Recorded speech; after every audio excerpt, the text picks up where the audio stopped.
오싹오싹 공포괴담, 우케츠 괴담 볼 거고요. 이상한 그림이라고 합니다. 지금 채팅창에 자꾸 쿠리아라 얘기가 많은데 쿠리아라 안 나왔으면 좋겠어요. 제가 쿠리아라 목소리 하기가 생각만 해도 목이 아파요. 쿠리아라 되게 힘듭니다. 그래서 안 나왔으면 좋겠어요. 또 모르지 어떻게 될지. 이게 우케츠 씨의 굉장히 절친이에요, 쿠리아라가. 그래서 많이 나오는데 저는 싫어합니다. 자, 이상한 그림 어떤 내용인지 한번 볼게요. 이 그림에 수수께끼가 보이나요? 야, 이게 뭘까? 1번, 2번, 3번, 4번, 5번이거든요. 그림이 이어지질 않아.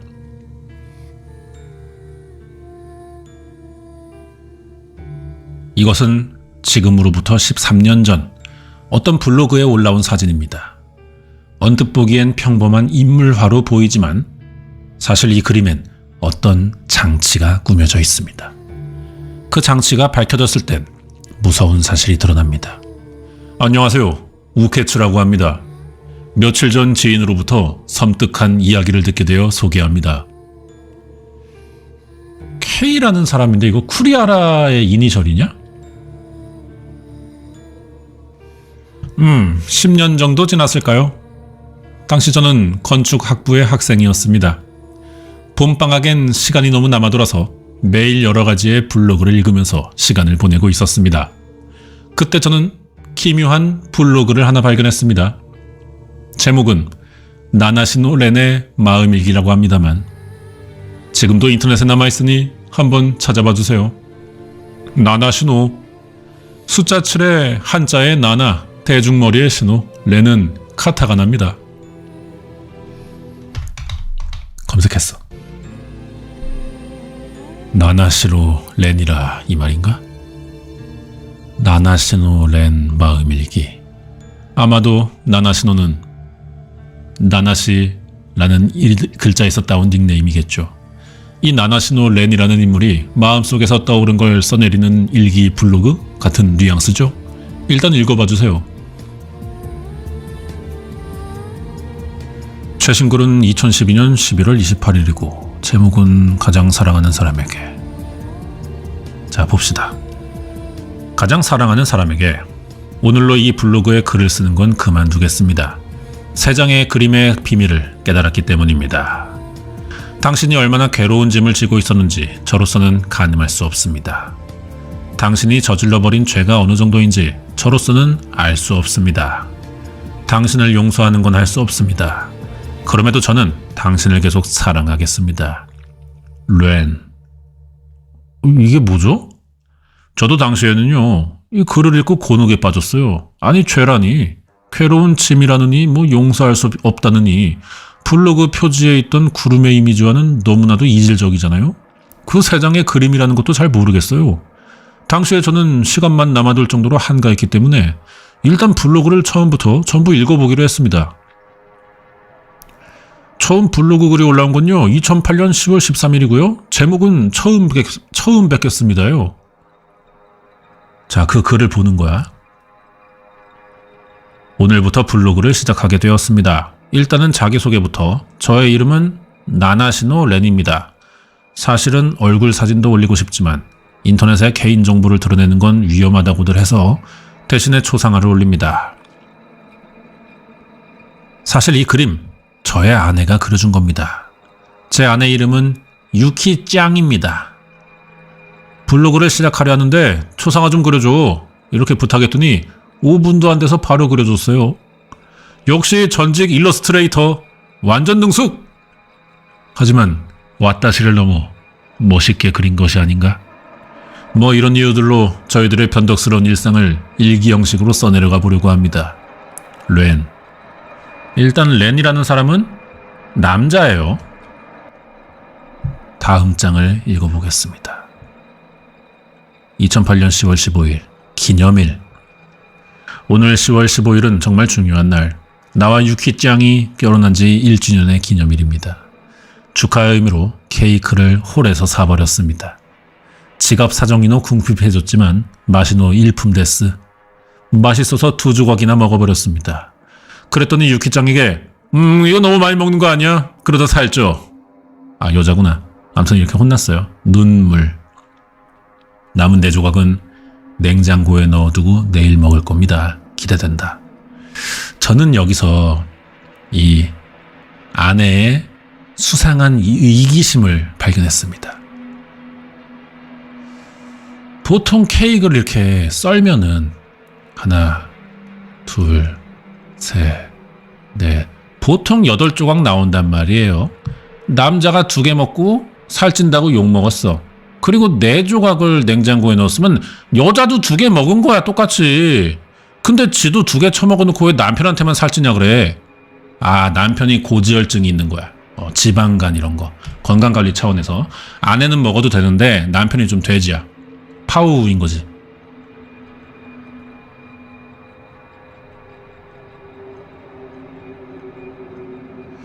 아무튼요, 다 읽었어요, 우케츠 양반? 이런 일기가 말이야 4-5번 정도 올라와 있었단 말이야. 남은 내용은 말이야 남을 위한 내용이 아니라 이 부부의 일상 얘기 일기로 아까 말했던 죄라든가 말이야. 이 괴로운 짐, 사진에 비밀의 관계가 있을 법한 묘소는 일절 나오지가 않는다 이 말이야. 그러던 중 2사람에게 어떤 변화가 일어납니다. 다음 글 12월 25일 후리스마스 보고 유키짱이 아침부터 상태가 안 좋은 것 같아서 오전 중 병원에 갔다 왔다고 합니다. 그랬더니 이게 무슨 일인지 뱃속에 아기가 생긴 것으로 판명되었습니다. 유키짱으로부터 그 말을 들었을 땐 개기뻐서 뛰어올랐습니다. 최고의 크리스마스 선물입니다. 저희들 아빠 엄마가 됩니다. 이후 블로그의 내용은 아기 이야기로 일색이 되었습니다. 임신한 아내 유키짱의 몸을 신경 쓰고 곧 태어날 우리의 아이 모습을 상상하면서 아빠가 될 렌의 심경이 나타나 있습니다. 렌의 심경이 나타난 블로그 일기들이다. 이게 다 많이 쓰네요. 자, 2009년 1년 지났어. 3월 16일 꽃 구경. 유키짱의 몸 상태가 꽤 호전되어 오고 있어. 오랜만에 둘이서 외출했습니다. 산후조리 잘 했나봐. 장소는 근처 공원입니다. 아직 꽃이 만개하였다고 할 순 없지만 벚꽃이 무척 가와이. 벤치에 앉아서 둘이서 아기에 대해 여러 가지 이야기를 나눴습니다. 이름도 생각하고 싶지만 아직 남자아이인지 여자아이인지 모르기 때문에 낳은 게 아니구나. 이제 애가 이제 10달 채워야 되니까 그 기간이죠. 임신 기간. 아무튼 이렇게 부부의 일상이 계속 됐어요. 하지만 임신 중기 한 5개월쯤 2사람에게 먹구름이 끼기 시작합니다. 자, 초음파 검사를 해요. 오늘은 제가 일을 쉬는 날이었기 때문에 둘이서 임산부 검진을 하러 다녀왔습니다. 처음 초음파로 아기의 모습을 보고 감동했습니다. 근데 아기가 여가인 것 같습니다. 이제 낳을 때 머리부터 나오는 게 아니고 다리부터 나오게 애가 돌아가 있다는 거죠. 여가를 출산하는 건 힘들다고 들은 적이 있어서 불안해졌지만 아직은 아기 가자가 뱃속을 대굴대굴 회전하는 시기이니 그 사이에 정상적인 자세로 돌아온다고 해서 안심했습니다. 다행이다. 하지만 충격적인 것이 하나. 거꾸로 된 상태라면 아기의 생식기가 엄마의 골반에 가려져 성별을 알 수가 없는 듯합니다. 이름을 정하는 건 더 나중이 될 것 같습니다. 엄마의 태내에서 원래는 밑을 향해야 하는 태아의 머리가 반대 방향이 되어버리는 현상, 여가. 이후 이 여가가 렌과 유키에게 있어 큰 문제가 되어갑니다. 자, 또 몇 달 지났어. 검진 받고 왔어요. 아기는 아직도 여가인 것 같습니다. 이 시기쯤 되면은 아기가 자연스럽게 회전하는 일은 좀처럼 없으니까 본인의 힘으로 고칠 필요가 있는 것 같아요. 여가를 고치는 체조를 배웠습니다. 이제부터 매일 집에서 할 거예요. 결과 오늘은 검진인데요. 한 달 정도 둘이서 체조에 힘썼지만 여가는 고쳐지지 않네요. 유키짱이 꽤나 충격받았습니다. 하지만 사전에 준비하면 여가여도 안전하게 출산할 수 있고 뭐 그렇다고 해서 안심이 좀 돼요. 역시 조산사 선생님이 베테랑이에요. 의지가 됩니다. 그런 이유로 남자인지 여자인지는 뭐 태어나고 나서 기대해야 될 것 같아요. 렌, 그리고 출산 예정일을 눈앞에 둔 9월 4일 드디어 그림이 등장합니다. 아기 그림. 유키짱 어제와는 다르게 건강해졌어요. 게다가 오랜만에 그림도 그려주더라고요. 아까 본 5장이 이 블로그 순서에 맞게 아내가 그려준 건가 봐. 완전 귀여워. 태어날 아기의 모습을 상상하며 그렸대요. 왜 산타의 모습을 하는 거야? 물었더니 이 아이는 우리의 산타니까 이렇게 말해요. 조금 생각하고 그 의미를 알게 됐어요. 임신 사실을 알게 된 게 작년 크리스마스잖아요. 그로부터 9개월인가? 뭐 길다면 길고 짧다면 짧고. 어제에 이어서요. 오늘도 유키짱의 그림을 소개합니다. 갑자기 4번이 나오는데요?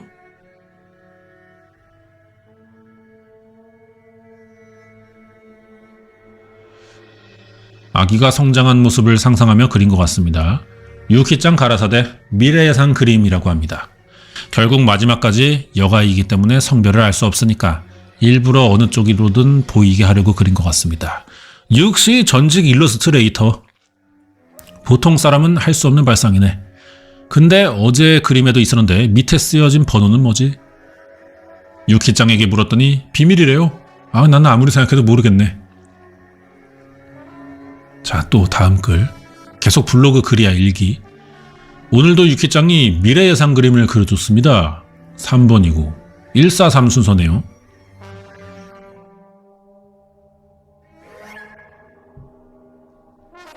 아기가 어른이 되는 모습이에요. 머리카락이 바람에 흩날려서 멋있네. 이런 여자아이라면 좋겠네. 이렇게 크면 좋겠음. 이런 마음을 담아 그린 것 같아요. 유키짱이랑도 닮았고요. 유키짱을 닮았으면 엄청 미인이지? 참고로 남자 버전은 내일 그린대요. 기대가 됩니다. 이제 출산 예정일 3일 남았어요. 아니 그건 그렇고 오늘의 미래 예상 그림은 아기가 어른이 된 모습의 남자 버전이래요. 오호.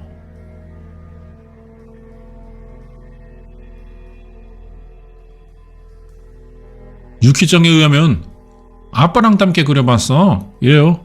아니 그러니까 나 이렇게 안 멋있게 생겼다니까. 하지만 기쁘다는. 예정일까지 앞으로 이틀. 유키짱 긴장한 모습이지만 그림은 그려줬어요. 손을 움직이고 있으면 긴장감이 가라앉는다고 합니다. 오늘의 미래 예상 그림은 꽤나 먼 미래. 아기가 할머니가 된 모습을 그렸다고 합니다. 하얀 옷을 입고 무슨 기도를 하고 있는 걸까요? 아마도 내일은 할아버지의 그림일 거라고 합니다. 기대해주세요. 드디어 내일이에요. 내일이 예정일입니다. 유키짱은 이미 마음의 준비는 마친 것 같아요. 하지만 역시 오늘은 그림을 그릴 기분이 내키지 않아 어제 예고했던 할아버지 그림은 없습니다. 다음 일기는 출산 일기가 될 거라고 생각합니다. 자, 근데 한 달 만에 올라와요. 다음 글이.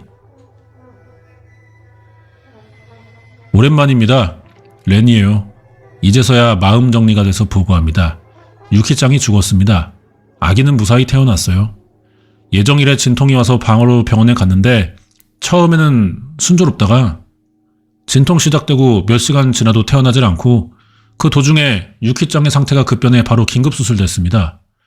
아기는 제왕절개로 무사히 태어났는데 유키짱은 수술 도중에 죽었어요. 그리고 한 달이 순식간에 지나갔습니다. 유키짱의 장례식이나 아기를 돌보는 게 힘들어서 슬퍼할 틈도 없었어요. 하지만 지금 이렇게 글을 쓰고 있자니 눈물이 나옵니다. 괴롭지만 아기를 위해 제가 강해지는 수밖에 없어요. 육아에 힘내겠습니다. 아니 그런 일이 있었구만. 그 당시에 글을 읽었을 때 말이야. 누군가가 저를 나락으로 떨어뜨리는 것 같은 기분이 들었다 이 말이야. 유키상 예정일 전까지는 건강한 것 같았는데 정말로 가엾다 이거야. 하지만 문제인 건 말이야. 이 다음에 올라온 글이다 이거야. 이거 한번 눌러봐봐. 웃겠지 양반. 다음 글을 읽는다. 가장 사랑하는 사람에게? 이거 처음에 읽었던 거 아닌가? 그렇지. 이제 우케치 양반도 눈치가 빨라졌어. 봐봐. 이 보기의 글인데 보고라는 제목의 글이 올라온 건 말이야. 2009년 10월 11일. 그리고 다음 글. 가장 사랑하는 사람에게 이런 글이 올라온 게 3년 뒤야. 2012년 11월 28일. 렌은 말이야, 유키가 죽은 걸 알리려는 글을 쓰고 나서 이 블로그 활동을 안 하다가 3년 만에 갑자기 이런 기묘한 글을 올리고 다시 또 사라졌다 이거야. 그런 말이야, 생각을 해봐, 우케츠 양반. 렌은 무엇을 위해 이런 기묘한 글을 썼을까? 가장 사랑하는 사람에게 라는 것도 아마도 유키겠지? 이렇게 생각한다면 어째서 렌은 유키를 용서할 수 없다. 유키가 저지른 죄라는 건 어떤 것일까? 그리고 세 장의 그림의 비밀이라는 것은 뭐자는 거야? 이상한 블로그 글 아니야, 우케츠 양반? 예, 그러네요. 중간까지는 진짜 미소가 나오는 부부 얘기였는데 말이에요. 아니 근데 케인님, 아니 씨발, 근데 당신 쿠리아라 씨 아니에요? 갑자기 말투가 좀 비슷해졌는데? 뭐예요? 부캐판 거예요? 아니요. 그런가요? 예? 이걸 신경 써봐요. 확실히요, 이 마지막 글은 좀 기묘해요. 하지만 말이에요, 그 외에도 이 블로그에는 여러 가지 이상한 점이 있어요. 눈치를 못 챘나요? 저는 뭐 딱히. 제가요, 처음 이상하다고 생각한 거는 이 두 번째로 올라온 글입니다. 오호, 그러니까 이 기념일이라는 글 말이죠. 다시 봅시다, 두 번째 글을. 10월 15일은 정말 중요한 날. 유키짱이랑 결혼한 지 1주년. 축하의 의미로 케이크 샀고 맛있었고 2조각씩 먹었고 4개 남았어. 냉장고에 넣었어. 아니 이게 뭐 어디가 이상한 거예요? 우케츠 양반, 부캐지 참. 퀴즈입니다. 유키는 케이크를 몇 조각 먹었다고 생각하세요? 2조각을 먹은 렌에게 너무 많이 먹으라고 했으니까 하나? 일반적으로 생각하면 그렇죠. 본인이 2조각 이상 먹었다면 남한테 뭐라고 할 처지가 아니잖아요. 따라서 이날 유키는 말이에요, 케이크를 1조각, 렌은 2조각을 먹었다고 추측할 수 있습니다. 그리고 남은 케이크는 4조각이니까 합하면 7조각이죠. 그들은 홀에서 산 케이크를 7등분 한 겁니다. 이상하지 않아요? 확실히 홀수로 나누는 건 어렵네요. 8등분 되는 게 훨씬 쉬울 텐데 말이에요. 그 말 그대로예요. 제 의견으로는 아마도 이날 케이크는 8등분으로 나누어진 겁니다. 유키가 1조각, 렌이 2조각 먹고 4조각 남았다. 그러네, 하나가 어디 갔네 지금 이거. 그런 말이에요. 남은 1조각은 어떻게 됐을까요? 그것을 먹은 사람이 따로 있다는 겁니다. 예? 이 집엔 말이에요, 2사람 이외에 누군가가 살고 있던 건 아닐까요? 물론 근거는 그뿐만이 아니죠. 처음으로 올라온 글을 봐주세요. 사실은 얼굴 사진도 올리고 싶지만 인터넷에 개인정보를 드러내는 건 위험하다고들 해서 대신에 초상화를 올린다. 아까 봤던 거잖아. 아내가 그려준 거고 아내 이름이 유키짱. 블로그 하려는데 초상화 좀 그려줘라. 푸사하겠다. 근데 5분도 안 돼서 그려줬어. 윤성희 티파라이님 슈퍼챗 2,000원 감사합니다. 미안해, 사랑해, 고마워, 어느 게 맞는겨? 네, 인터넷에 물어보세요. 여기가 인터넷이구나. 챗 GPT에게 물어보세요. 봐봐, 물어보는 거야, K가. 이 글에서 부자연스러움을 모르겠나요? 블로그를 시작하게 됐으니 라고 일부러 설명하는 부분부터 그림을 부탁한 시점에 유키는 아직 렌이 블로그를 시작하는 게 몰랐다는 겁니다. 그렇다면요? 누가 렌에게 인터넷에 개인정보를 드러내는 것은 위험해라고 충고한 게 될까, 이 얘기예요. 시간순으로 정리하자면 인터넷에 개인정보를 올리는 건 위험해라고 누군가 렌에게 충고를 했다. 그래서 렌은 일러스트를 유키에게 부탁한다. 유키는 렌이 이때 블로그를 시작한 것을 알게 된다. 이렇게 된다는 거예요. 역시 둘에게는 또 다른 동거인이 있을 가능성이 있습니다. 그게 누군지는 모르겠습니다만 한 가지 확실한 건 렌이 그 인물의 존재를 감추고 있다는 거예요. 그치? 블로그에 이름 안 나오잖아. 아내 얘기만 하니까. 그럼에도 불구하고 여기저기 그 존재를 암시하는 묘사를 넣고 있다. 대체 렌에게는 무슨 의도가 있었을까요? 확실히 이상하네요. 하지만 말이에요, 이건 어디까지나 시작에 불과하다 이 말이에요. 제가 가장 기묘하다고 느낀 부분 말이에요, 이 여가라는 것에 관한 거예요. 8월 17일에 일기를 한번 봐주시겠어요? 건강검진 그 얘기, 여가 때문에 체조하게 됐고. 자, 근데 여기서 하지만 사전에 준비하면 여가여도 안전하게 출산할 수 있다고 말해줘서 조금 안심됐다. 역시 베테랑 조산사 선생님 의지가 된다. 이 부분을 읽었을 때 내가 소름이 끼쳤다 이 말이에요. 역시 저의 여동생도 여가로 태어났기 때문에 제가 잘 아는데 이 여가의 출산은요 상당히 높은 확률로 순산하기는 어렵습니다. 최악의 경우엔 엄마랑 아기가 죽는 경우도 있어요. 그래서 현재로서는 여가라고 판명이 난 시점에 제왕절개를 하기로 거의 확정을 해요. 물론 예외도 있죠. 근데 사전에 준비하면 여가여도 안전하게 출산할 수 있다는 거예요. 제대로 된 병원이라면 큰일이 아니라는 듯이 말할 리가 없습니다. 실제로 유키는 아기를 낳다가 죽었잖아요. 아니 그러네요. 이거 돌팔이 의사 새끼를 만난 걸까요?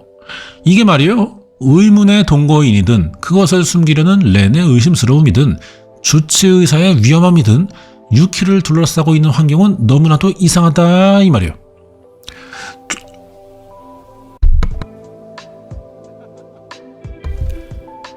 돌팔이 의사를 만난 걸까요?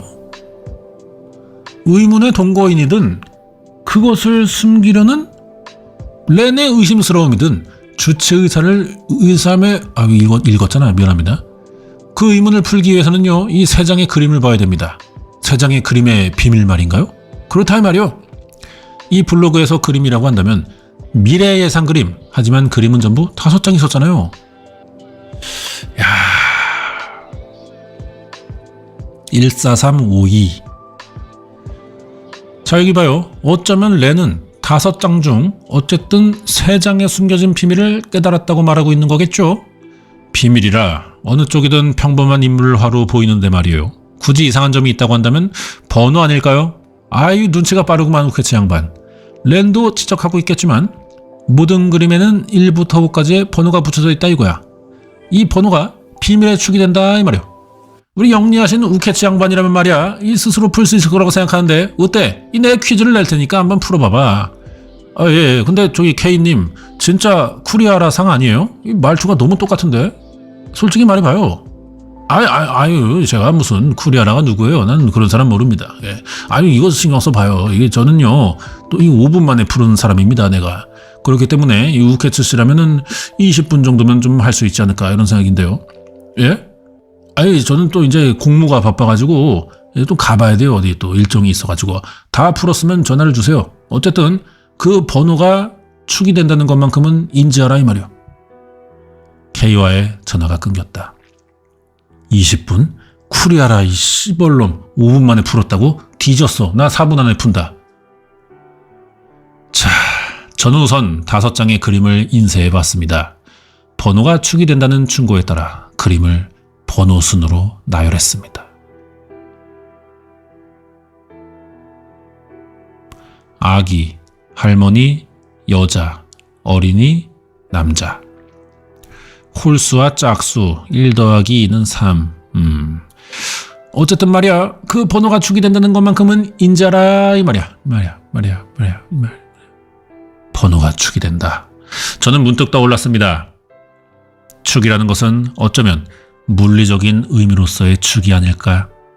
예를 들어 시계라고 생각하면 시침과 분침과 초침을 잇는 중심점과 같이 여러 가지의 것을 묶는 기준이 되는 것, 기축이라는 의미가 아닐까. 라고 한다면 유키는 생전 이 그림들의 어떤 장치를 설계한 겁니다. 수년 후 렌은 그 장치를 눈치챘어요. 그 장치라는 건 복합화. 뭔 얘기야. 일단 종이를 잘라보네요. 시계처럼 만드는 거야 진짜?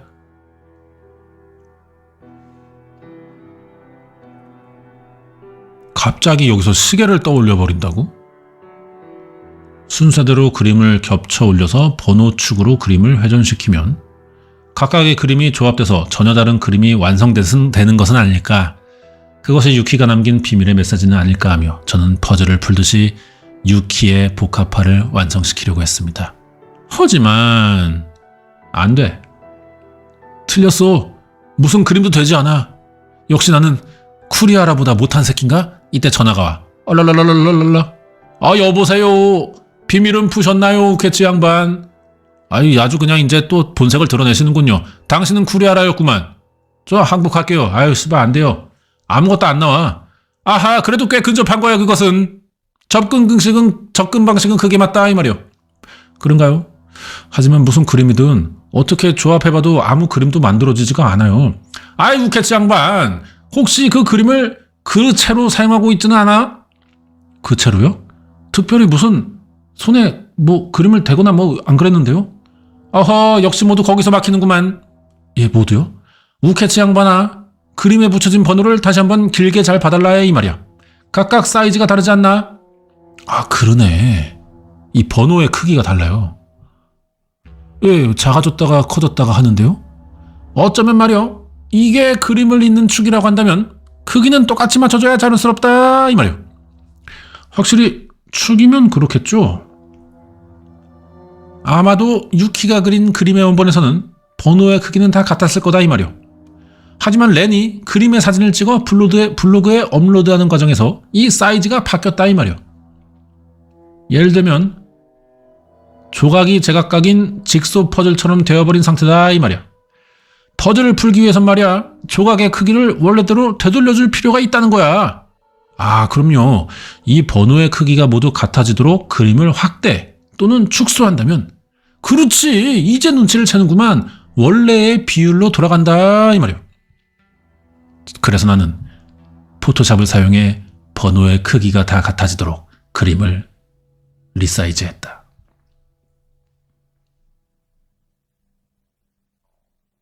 이것이 본래의 그림이다. 아, 그렇지. 사진을 업로드할 때 잘라서 올린다면은 그림의 크기가 다르니까. 아, 그러네. 업로드될 때 블로그에서 자동으로 이제 크기 조절을 해주니까. 아, 와, 기발하다. 어떻게 이런 걸 떠올렸냐, 스토리를 짜면서. 자, 어쨌든 본래의 그림의 크기를 찾았습니다. 이렇게나 크기가 달랐구나. 그 뒤는 말이야, 아까랑 같은 방식으로 하면은 알게 될 거다, 이 말이야. 역시 시계가 힌트긴 했네요. 자, 또 해. 또 프린트해서 또 잘라갖고 또 이어붙여. 자, 순서대로 그림을 겹치고 번호를 축으로 그림을 회전시켜보면 세 장의 그림이 어느 지점에서 만났을 때 하나의 무서운 그림이 탄생했다. 이 그림이 있어, 설마? 임산부의 배로부터 아기를, 아니, 그리고 보니, 왜 산타의 모습을 하고 있는 거야? 라고 물었더니 이 아이는 우리의 산타니까라고 대답했다. 아니야, 이건 산타가 아니잖아. 빨간 모자는 임산부의 찢어진 곳이다. 빨간 옷은 엄마한테 묻은 그 피다. 할머니가 입고 있는 하얀 옷은 기도할 때 입는 게 아니라 의료 종사자의 흰 옷이다. 임산부의 배로부터 거꾸로 된 아이를 꺼낸다.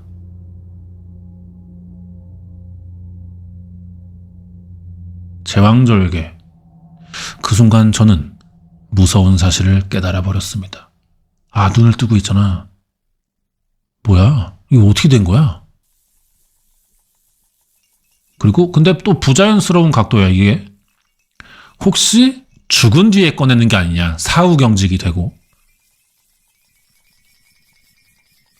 아기는 제왕절개로 무사히 태어났지만 유키짱은 수술 도중에 죽었다. 그렇지, 이 블로그의 내용과 동일하다 이거야. 실제로 일어난 의료사고를 퍼즐로 표현한 거라면 참으로 이게 악취미다 이 말이야. 하지만 이 그림이 그려진 건 신기한 게 또 유키가 죽기 전이다 이거지. 그렇군요. 그렇다면 유키는 자신이 출산 중에 죽은 것을 예지하고 있었다는 건가요? 그게 아니면 출산 중에 자기가 살해당할 걸 알고 있었다 이 말이요. 살해당한다고요? 예시를 들자면 말이요, 산부인과 직원이 개인적으로 이 유키에게 원한을 품고 있어가지고 말이야, 수술 중에 살해 계획을 계획하고 있었고 유키는 직원의 살해를 느끼고 있었다는 생각은 안 드냐 이 말이요. 아니요, 그건 좀 존나 억지예요 아저씨. 쿠리 아저씨 혹시 감 떨어졌어요? 병신 같은 소리를 하시네요. 아이, 끝까지 들어봐 이거. 하지만 말이야, 여가임에도 불구하고 무턱대고 자연분만을 권하는 건 병원이다 이거야. 그리고 여가여도 안전하게 출산하고 있다는 등의 무책임한 말을 한 게 누구냐 이거야. 베테랑 조산사? 마사카! 유키는 말이야, 이 그림으로 범인까지 암시하고 있는 걸지도 모른다 이 말이야. 실제로 유키는 말이야 베테랑 조산사의 말을 따른 결과 목숨을 잃었다는 거지. 그것은 그녀로 인해 꾸며진 살인 계획이었다는 말도 된다 이거야. 그렇다면 아니 그래도요. 어째서 유키는 그걸 그림으로 표현한 걸까요? 렌이나 경찰에게 상담하면 되지 않을까요? 그럴 수밖에 없는 상황이 있었을지도 모른다 이 얘기요. 자, 그 힌트가 여기에 있나요? 오늘부로 이 블로그에 글을 쓰는 건 그만두겠다. 그 3장의 그림의 비밀을 깨달았기 때문에 남편이 지금 출산 전에 아내의 의도를 눈치챈 거야. 당신이 얼마나 괴로운 짐을 지고 있었는지 저로서는 가늠할 수 없다. 당신이 저지른 죄가 어느 정도인지 저로서는 알 수 없다. 당신을 용서하는 건 할 수 없는데 사랑은 계속하겠다. 그러니까 아내에게 이렇게 애를 출산할 수밖에 없는 이유가 있어. 내가 죽으면서까지 출산할 수밖에 없는. 근데 남편도 그 사정을 알고 동의했다는 얘기가 되는 거잖아. 아직 이게 지금 결말이 안 나왔어요. 곧 나오긴 하는데 더 봅시다. 이 글의 내용이 사실이라면 유키는 전에 어떤 죄를 저지른 게 된다. 문장에서 알 수 있듯이 결코 가벼운 죄는 아니다. 그렇다면요, 우케츠 씨, 아니 쿠리하라 씨, 조산사가 유키를 죽이려고 했다는 건 그것에 대한 복수인가요? 만일 그렇다고 한단 말이야. 렌에게 상담하면 자신의 과거가 들켜버린다 이거지. 당신을 용서하는 것은 할 수 없습니다. 즉 유키의 죄는 렌과도 관련이 있다 이 말이요. 그래서 상담을 할 수 없다 이 말이요. 물론 경찰한테도 말할 수 있을 리가 없다 이거야. 유키는 도망칠 수 없었겠지. 그마저라도 저항하려고 그녀는 이 일의 진상을 그림에게 맡긴 거요. 자신이 죽고 난 후 누군가가 이걸 발견해 줄 거를 믿고 있었다 이 말이요. 다행인지 불행인지 3년 후 렌이 비밀을 풀고 동시에 그녀의 죄를 알아버렸어. 그래서 그 글을 쓰게 되었다라고 당시에 나는 추측했다 이 말이야. 전화를 끊고 난 후 다시 한번 생각해 보았습니다. 역시 이해가 안 가는 점이 많아요. 자신을 원망하고 있는 사람이 일하는 병원에 일부러 통원하는 것은 이상합니다.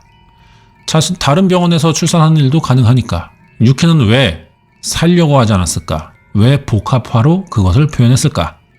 자, 근데 여기서 또 나머지 2장을 사용하지 않았잖아요, 아직. 이것 때문에 그림이 완성되는 것 같은데. 자, 유키가 렌에게 전하고 싶었던 또 하나의 메시지. 손을 잡고 걷고 있는 아빠와 아이. 설마 자신이 죽고 난 후 미래의 바램을 그림으로 표현한 것인가? 태어날 아이의 행복을 렌에게 맡기려고 한 것인가? 유키는 도대체 유키의 몸에 무엇이 있었을까?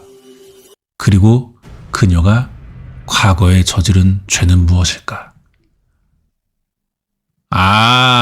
이게 이제 홍보용으로 트레일러를 만든 거래요. 이 내용이 더 있는 거구나, 원래 원본은 뒤에. 나머지는 책을 사야 된대. 씨발. 책을 사야 된다는데? 이 결말 궁금한데? 얘기가 더 길겠구나. 이거 책 사신 분 없나요? 이거 한글판 나온 거 있어요? 한글 패치 있어요? 궁금하네. 야, 근데 재밌긴 하다. 이거 되게 아이디어가 좋아, 이 양반이. 이 5장이 더 조합이 되진 않을까, 어떻게? 아무튼 여기까지만 봐도 존나 재밌어. 아내에게 무슨 비밀이 있는 거야. 자기가 죽어가면서 애를 낳을 수밖에 없는. 그리고 조산사는 왜 이걸 도왔냐, 이거죠. 예. 이 부분이 좀 궁금합니다. 오호. 한국에 있어요?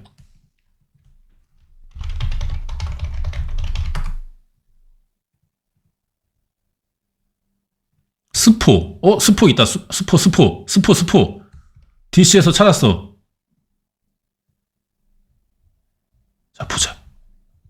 모든 이야기는 첫 번째 그림의 주인공이었던 소녀. 이게 일부분이구나. 그러네. 중간 얘기를 본 거구나, 이게 지금. 야, 책 사야겠다. 이거야? 14,400원? 야, 볼만해! 사야겠다. 나 이 책 산다. 쿠팡에 있나? 아, 이거 되게 재밌네. 나 이 책 사. 나 이거 궁금해 뒤져. 나 잠 못 자. 나 이거 빨리 사야 돼. 잠 못 자. 아무튼 너무 잘 봤습니다.